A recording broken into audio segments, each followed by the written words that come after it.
Suspicion turned to Conley, accused by factory foreman, Atlanta, Georgian, Tuesday, May 27, 1913. Negro, whose story that he wrote notes at Frank's dictation is generally disbelieved, was often drunk. Mrs. White cannot identify him. Suspicion in the Phagan case was Tuesday morning turned full flare upon James Conley, the Negro whose unexpected assertion last week that he had written the notes found beside the body of Mary Phagan at the dictation of Leo M. Frank was followed by a speedy indictment of the pencil factory superintendent. In the opinion of E.F. Holloway, timekeeper and foreman in the factory, Conley is the guilty man. Careful study of the Negro story has revealed many absurdities in its structure, wherein evidences of childish cunning are rife in an effort to throw the blame onto Frank. It is this which has served to bring the deed to Conley's door. However, Mrs. Arthur White, wife of a machinist at the factory, who testified that she saw a Negro lurking in the building between 12 noon and 2 o'clock on the afternoon of the murder, denied the published report in an afternoon paper that she had identified Conley as the one.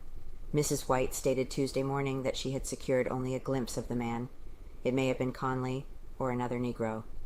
Mrs. White was asked to pick Conley out of a crowd of 12 Negroes some time ago, but her identification was a second choice.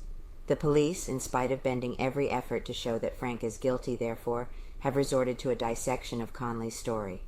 One of its weakest links, they believe, is the Negro's quotation of Frank's statement to him, "Why should I hang?" That the superintendent should place this confidence in the Negro sweeper appears absurd.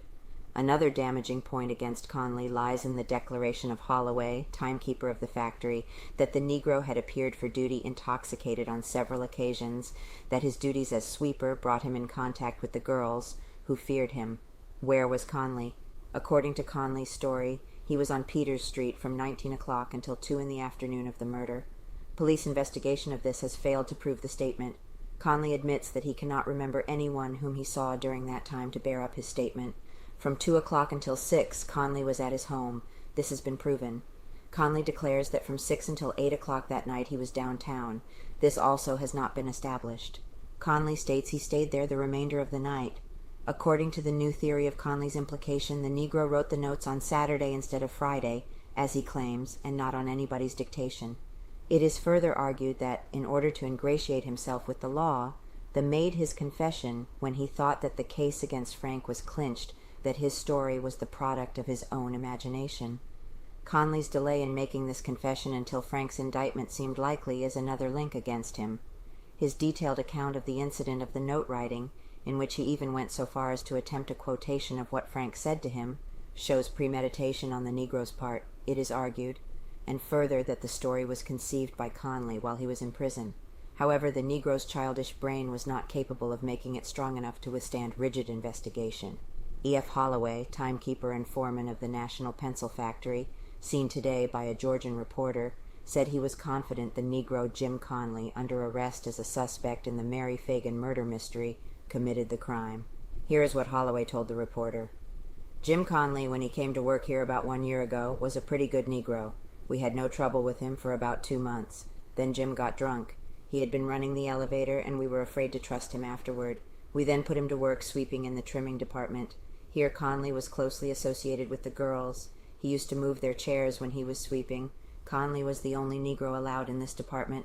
Jim got so bad he used to carry whiskey with him in his pocket. Several times he was caught by employees taking a drink. This was not known by the management until after the murder of Mary Phagan. Drunken factory. About 1 week before the crime was committed, the forelady of the trimming and finishing department, Miss Eula May Flowers, went to the top floor of the building to look over the stock of boxes.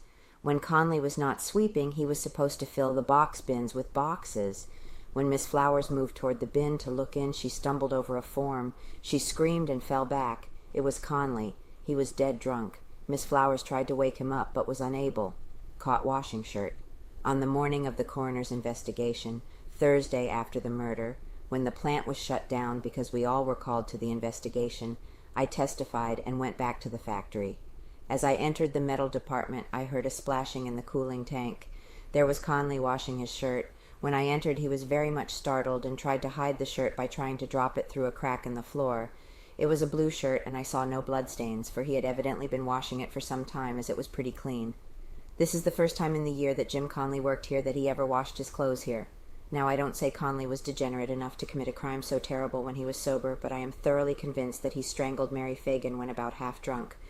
I'll go further and say that the last 3 months that Conley was here, I was suspicious of him and tried to watch him as closely as possible, for I placed no dependence in him. He became indifferent about his work and shiftless. Mrs. White denies identification. Mrs. J. Arthur White of 59 Bonnie Bray Avenue made positive denial to the Solicitor General's office Tuesday that she ever had made any identification of James Conley, the Negro sweeper at the National Pencil Factory, as published in an afternoon paper. "I cannot understand why such a story should have been manufactured and published," she said to a reporter. "I was just called by the Solicitor General to confirm it, and told him, as I had told him before, that I never had identified the Negro. I saw a Negro sitting on a box on the first floor of the factory as I left there about 1 o'clock in the afternoon of the murder. I did not get a good look at his face. I got just a general impression of his clothes and of his size. At the police station 10 Negroes were brought before me. I picked out one with a green derby and said that he looked considerably like the man I had seen. They told me to look again, and I picked out another man that I thought looked a little more like the Negro I had seen, but I never made any positive identification, and I told the detectives in the first place that I would not be able to. They never told me the names of the men I had picked out, so I don't know whether one of them was Conley or not. The detectives never have placed much weight on the identification of Mrs. White, as she said that she could not be positive. Added to this is the fact that she saw a Negro loitering around the factory at 1 o'clock, which, it is thought, he would have been very unlikely to do had he had anything to do with the disappearance of Mary Phagan, who was in the factory a few minutes after 12 o'clock,